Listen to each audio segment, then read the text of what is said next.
Well, thank you for everyone for joining today. My name is Abby Heraty and I sit on the BPF Futures Board.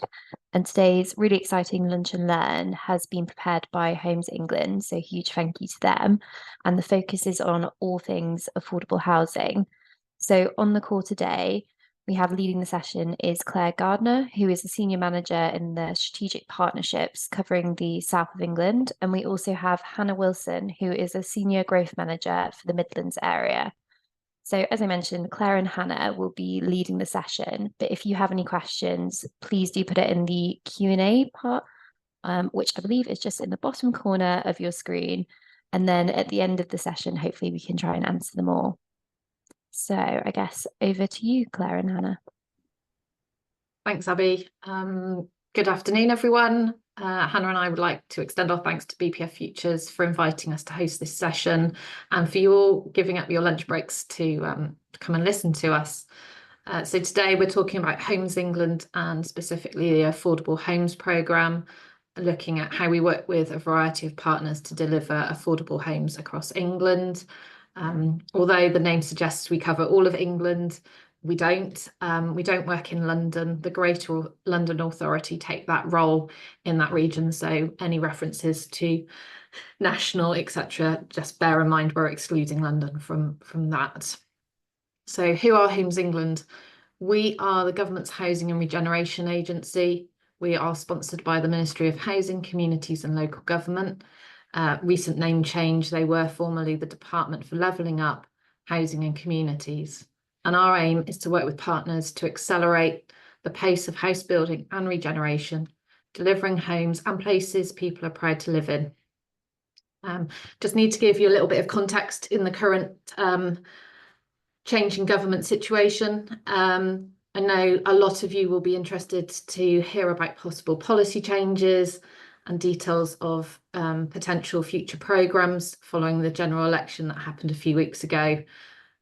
I need to just explain at this point that while we're having a question and answer session at the end, we're not able to speculate on the how, what, when of a new programme. So apologies if you have questions about that. We are aware that in October, at the next fiscal event, there may be some news about a possible future programme and the future rent settlement. So now I've got that bit out of the way, we can move on. So a bit of context. Why do we exist? Why does the Affordable Homes Programme happen? Quite simply, not enough homes are being built. So that's the main driver. Our households who are living in unsuitable accommodation, which is either too small, poor condition, or in living in temporary accommodation. There's also existing housing stock, which is ageing, and we've seen tragedies such as Grenfell and the death of Awab Ishak due to that damp and mould, which are another driving factor in trying to improve the housing stock. There's an increasing demand currently for affordable housing, with stock being lost through right to acquire. At the same time, housing waiting lists are increasing.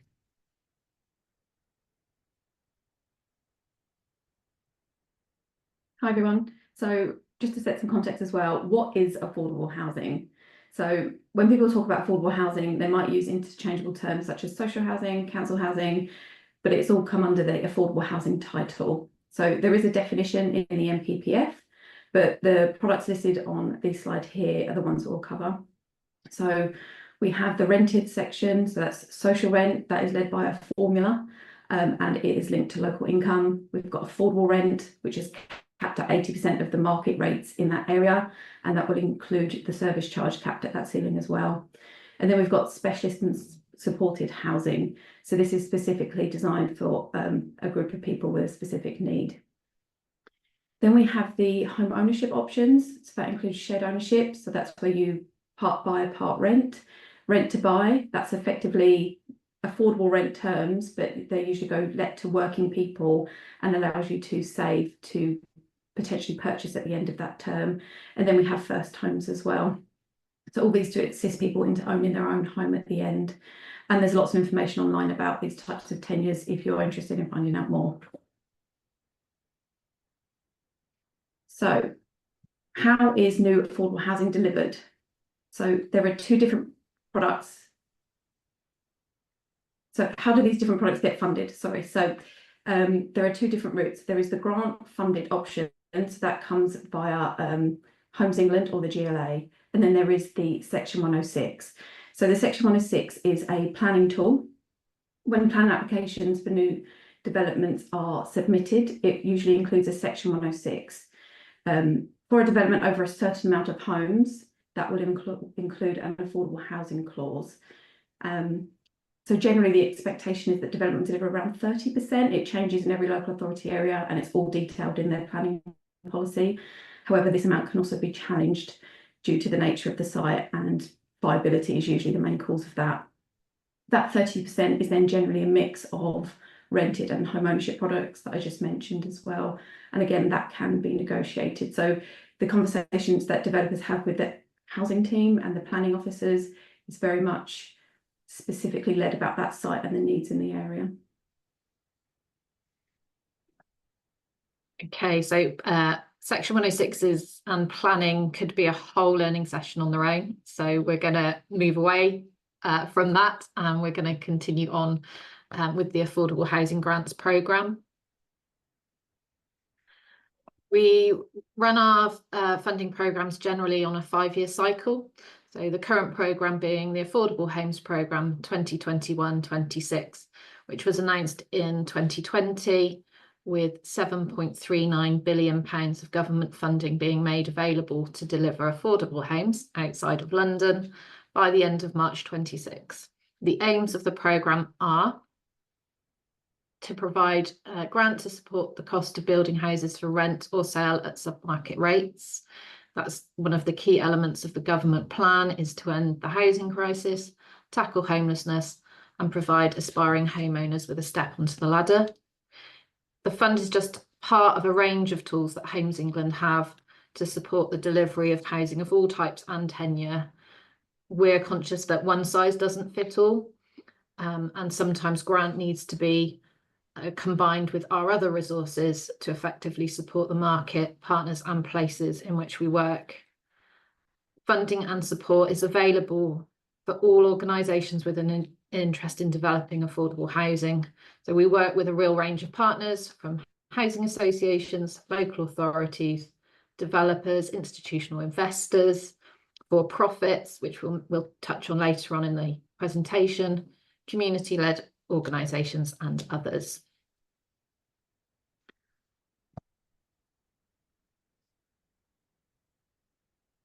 So whilst delivering new homes, the programme also has a number of other strategic objectives.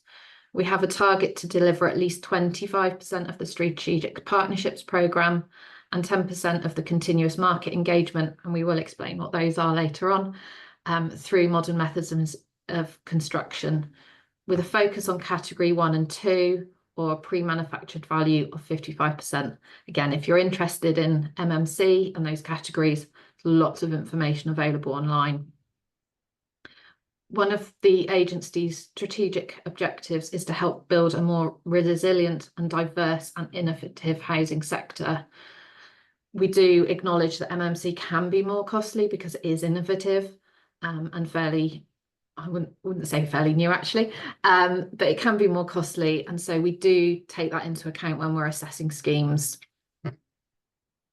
We aim to promote housing in rural areas and supported housing schemes.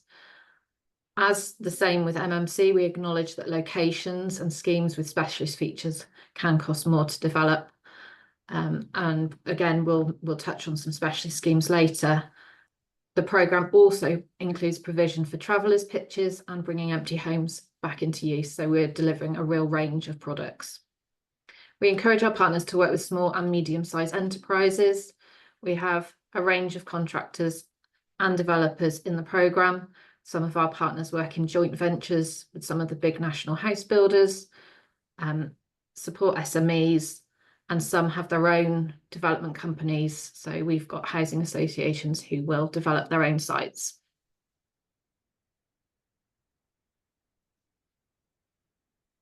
So in order to access AHP 21-26, there are two routes. The first is continuous market engagement, CME, and the other is a strategic partnership. So CME is where I work in growth within the structure. So CME enables providers to bid on a scheme-by-scheme basis as long as there is funding available. It's most suited for the small and medium RPs that have a delivery appetite but weren't able to commit to the spend and delivery at the scale that was required of the SPs. It's suitable for new entrants and partners that don't have a delivery track record with us. And it's really suitable for the specialist and supported schemes, which are often quite complex to deliver, have specific requirements. So we always say as growth managers, the first part of CME is to speak to your growth manager. So we are LA area led, so I cover the West Midlands, so each area has a growth manager. So speak to your growth manager, start talking to them. We like to start to build our pipeline as early as possible. We like to engage with partners as early as possible. The system that you use to submit a bid is called IMS, and we don't really want to see a scheme on there if we haven't already spoken about it, so we are there to support you as well. And then the strategic partnership is the multi-year deal. So this is a mechanism for supporting partners that want to be more ambitious and deliver at scale. They have long-term funding certainty over several years with grant paid against development expenditure, a focus on wider non-grant support for Homes England, so improve relationship through a key account manager, and increased delivery flexibility, including the ability to determine tenure upon completion. So I'll talk to you a bit more in depth about the CME route now. So as members of the growth team, our job is to build that pipeline for our programme and support new business opportunities. And we work with Place to increase the delivery of affordable homes. We're working with partners and places to target delivery and make sure we're building the right homes in the right places. We are market facing and have a multidisciplinary approach to drive forward new business and unlock barriers to delivery. And we support our other colleagues and teams in the agency by being that affordable and expertise, with the aim to increase delivery and unlock opportunities. And the bread and butter of our role is securing bids to build the programme. So the key principles of CME is additionality. So I spoke previously about Section 106 units coming through the planning system. Our grant funding is to incentivise additional units into the sector. So we wouldn't grant fund homes that have a Section 106 obligation. So it's all about new and more. The grant available is to meet a viability gap, and it should only be calculated once all other capital has been maximised. So your loan, any contribution from your own resources, any other government or public support has been maximised as well. So grant needs to be the last piece of that puzzle, with the less reliance on that public fund. We don't have set grant rates. So although we have internal benchmarks against scheme type and tenure and geography, we work with some of the biggest social landlords in the country, some for-profits, RPs, developers, local authorities, community organisations and almshouses, and they all have different priorities and financial constraints. So part of that bidding scheme by scheme allows us to be flexible and take into account the context of that specific provider. We cannot use our grant in conjunction with right to buy receipts, but we can use it with some other sources of public funding.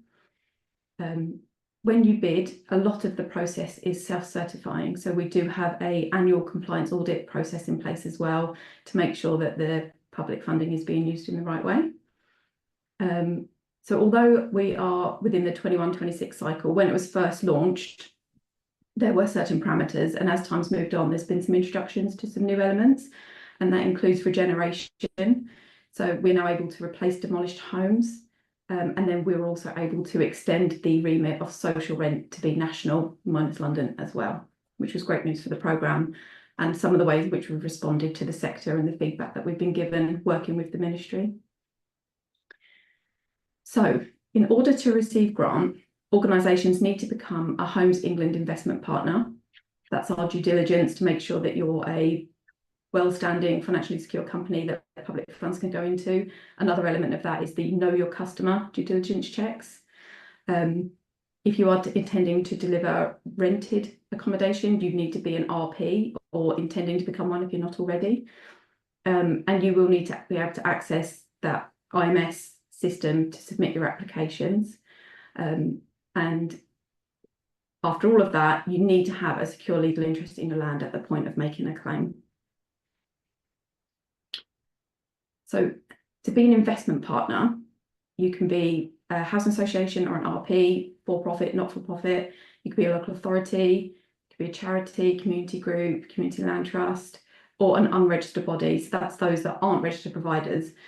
Now, unregistered bodies can access grant for our shared ownership, and they can claim the grant and hold the units there. But if they are intending to deliver rented units, they need to have an RP on board, and then they sign a contract with us for an agreed transfer to that RP. Because legislationally speaking, and the regulator of social housing, you need to be an RP to be delivering rent to buy, affordable rent, social rent. So we make sure all those checks are done.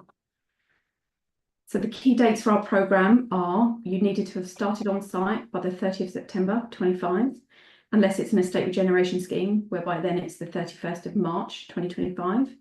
All units must be completed, which is essentially occupiable, by the 31st of March 2026. And strategic partnerships have a different and slightly longer timescales for completion. So there's an asterisk by all of those, because all of those milestones are listed out in our capital funding guide, and that lists what we mean and what our definition is to meet those milestones and be able to claim those grants. So I'll pass to Claire for the strategic partnerships. Thanks, Hannah. So strategic partnerships were established in 2018. We worked with the National Housing Federation and engaged with partners to explore how a new programme, so different from the continuous market engagement route, could support the delivery of more housing. From those discussions, the strategic partnership model was born. Initially, there were 23 partnerships with 27 housing associations. So some of those housing associations partnered up in order to meet the hurdle rate, so the minimum number of homes we needed them to deliver. And it was agreed that they would deliver 42,000 homes supported by £1.87 billion of funding. That initial programme is referred to SP1, imaginatively named. We are now into SP2, and that was launched in spring 2021. Organisations were again invited to bid, and these were assessed against the strategic objectives of the programme and the delivery requirements. For the first time, for-profit organisations and unregistered bodies were able to apply, which has really diversified the market. It's, as Hannah touched on, it's worth caveating that their strategic partnerships have some slightly different rules. If you are interested, the Capital Funding Guide is our policies and procedures document, which is available on the internet. It's quite a long read, but it drills down into all the detail of how we run our programmes. So some of the differences that the for-profits and unregistered bodies have are that they have to reach practical completion by March 26. And there are differences in the way that they draw down grants. So how we pay the grant to them is slightly different than for other partners. How's the model evolved? We work really hard as a team, and of course with our wider department and Homes England as a whole, to be continually improving how we work with partners. Not only do we talk to partners nearly on a daily basis, but we're continually reviewing our processes. We hold regular partner events and roundtables to ensure that partners are given the opportunity to feedback to us. We also act as a conduit with the ministry, providing information on market conditions and the needs of this sector to help inform future policy and programmes. And we work closely with our colleagues in other Homes England departments to consider where our other toolkit can come in to help support development.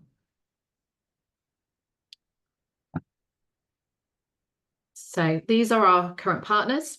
I'm sure there's names on there that you'll recognise. We have our traditional housing associations.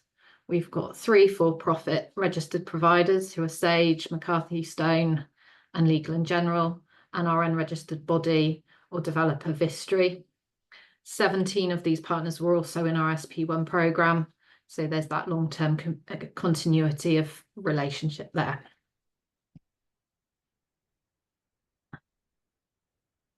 So the key points of strategic partnerships. The SP programme provides long-term funding certainty for partners, allowing them to build their pipeline based on grant rates that have been set at the beginning of the programme. Grant for most is paid based on actual expenditure rather than traditional milestones. So milestone would be golden brick, start on site, acquisition. This helps them to manage their finances. And although partners commit at the beginning of the programme to the overall mix of tenure that they will deliver, so the number of shared ownership, the number of social rent that they will deliver across their programme, they do have the flexibility to confirm those actual homes at the point when they're finished, so at practical completion.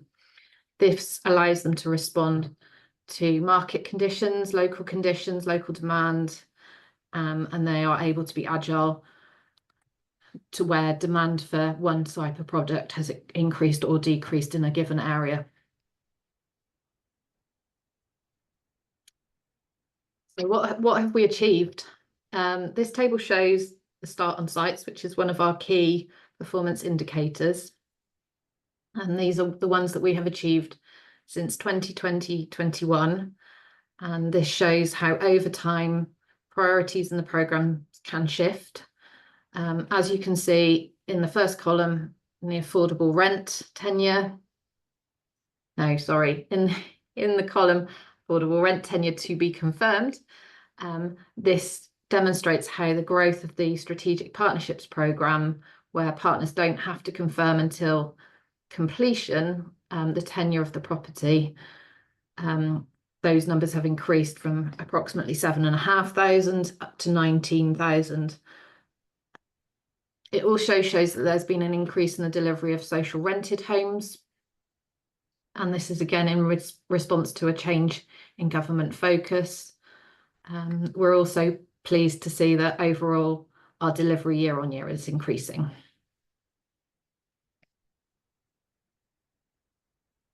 So this graph is just a really interesting graphic to show that our funding works in the 5-year cycles, and you can see our legacy programmes start off with the money in the housing delivery and then they tail off for the funding term, and that there is some overlapping there. So we do speak to the sector and we are aware that they are in need of some long-term certainty, because at the moment in this programme with completions in 26, some schemes aren't going to make that now, so it's now waiting for what's next, and there's, you know, that lull isn't necessarily helpful to the sector. So one of the responses to this initially was why strategic partnerships came about and offering that longer term certainty, so there wasn't this big dip each time. So we'll just talk you through a couple of case studies. So the dispensary, this is a scheme in Manchester, delivered by Great Places and funded as part of their strategic partnership. It was a grade 2 listed former hospital, but is now delivering 39 affordable rent homes using approximately 2.5 million of grant. And then we have Windlesford Green in Leeds, so delivered by Home Group, again using their strategic partnership. This is 62 extra care apartments using just under £5 million of grant. And then this is a real contrast. I think this demonstrates really the range in schemes that we help to deliver. This is a 2-bedroomed bungalow, which was delivered by Platform Housing Group near Grimsby. This was designed specifically in consultation with the family who would be living in it, to ensure that it met the specific needs of their son, who had significant learning difficulties.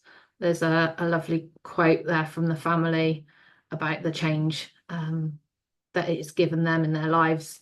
And I think sometimes we talk about all these big numbers, and we lose sight of the fact that we are delivering homes for individual families, and we're playing a small part in giving people housing security and really impacting on their quality of life. So we do try and get out occasionally to site visits, to go and see that and see the impact that our work has on individuals and their communities. So in contrast, we go from 1 bungalow up to 96. So this scheme was delivered in Salford by Salix Homes. It was 96 homes with a mix of affordable rent, social rent and rent to buy, making use of just shy of £5.8 million of grant funding. It's a high sustainability scheme. It's built to passive house classic standard, which means that it's offering homes that are energy efficient, cheaper to heat and to run.